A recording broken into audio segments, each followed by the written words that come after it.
आणि यानंतर बातमी आहे पुण्यात हडपसर परिसरातल्या उषा किरण हॉस्पिटलमध्ये ठेवलेल्या बॉम्बची।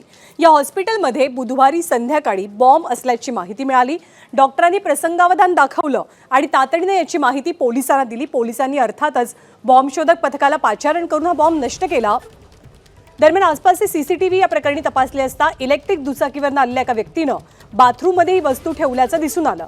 पण गुरुवारी म्हणजे आज दुपारच्या दरम्यान या सीसीटीव्हीतल्या व्यक्तीनं थेट पोलीस स्थानक गाठलं आणि आपण मेडिकल रिप्रेझेंटेटिव्ह असल्याचं स्पष्ट केलं। पोलिसांनी या व्यक्तीची चौकशी केली असता बॉम्ब ठेवण्याच्या घटनेशी त्याचा कोणताही संबंध आढळून आलेला नाही।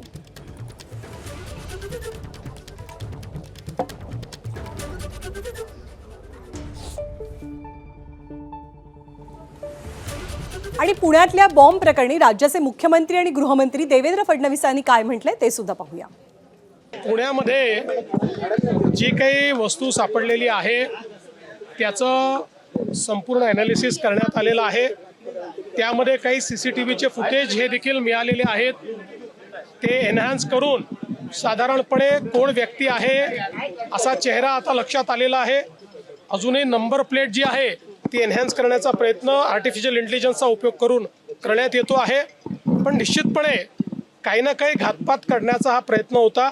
या संदर्भात लवकरच संपूर्ण माहिती घेऊन पोलीस आपल्याला ब्रीफ करतील।